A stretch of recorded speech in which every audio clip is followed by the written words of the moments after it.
అలంకృత వేషం వేయించిన భగవంతుడు జనార్దన్ పట్ల అపారమైన అనుగ్రహం చూపించాడు. ఒక అద్భుతమైన వ్యక్తిగా మలచి నిలబెట్టాడు.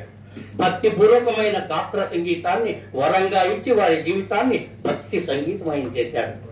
అయ్యప్ప గీతాలాపనికి ముగ్ధుడైన భగవంతుడు 35 సార్లు శబరిమలై పిలిపించుకుని మహత్తరమైన దర్శన భాగ్యాన్ని ప్రసాదించాడు.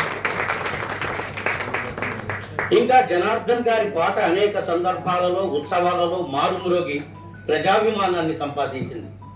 గణపతి నవరాత్రులు, దసరా ఉత్సవాలు, అమ్మవారి జాతరలు, కృష్ణాష్టమి పందిళ్లు, పెళ్లి వేడుకలు, పుట్టినరోజు సంబరాలు, షష్ఠి పూర్తులు, వినోదానికి సినిమా పాటలు, ఇలా అనేక సందర్భాలలో వీరి పాట వినిపించాల్సిందే. ఒక చోట వీరి పాట విన్నవారు మళ్ళీ మళ్ళీ ఎప్పుడు విందామా అనిపించే మధురమైన గాత్రం వీరి శ్రోతలే మరొక చోట మరొక కార్యక్రమానికి వీరిని ఆహ్వానిస్తారు, అమితంగా గౌరవిస్తారు. వీరి పాటలు ఎన్నో సీడీలుగా వెలువడ్డాయి.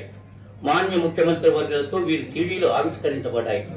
సచివాలయంలో లిఫ్ట్ ఆపరేటర్గా ఉద్యోగం చేస్తున్న సమయంలో ఎంతమంది ముఖ్యమంత్రులు వీరి గాత్రం విని అభినందించారో తలుచుకుంటే ఆశ్చర్యం వేస్తుంది. గౌరవనీయులు మర్రి చెన్నారెడ్డి, కోట్ల విజయభాస్కర్ రెడ్డి, నేదురుమల్లి జనార్దన్ రెడ్డి, నందమూరి తారక రామారావు, వైఎస్ రాజశేఖర రెడ్డి, చంద్రబాబు నాయుడు మొదలైన నాయకులతో పరిచయం ఏర్పడడం వీరి పూర్వజన్మ సుకృతం. సచివాలయంలో చిరు ఉద్యోగం చేసిన భక్తి సంగీతం ద్వారా ఆయనని ప్రతివారు ఎంతో గౌరవించారు. గాన సరస్వతి ఆశీర్వాదం ఆయనని మహోన్నత స్థానంలో నిలబెట్టింది. సచివాలయ సాంస్కృతిక సంఘానికి సంగీత దర్శకులుగా ఎన్నికై కొత్త గాయనీ గాయకులకు అవకాశం కల్పించారు.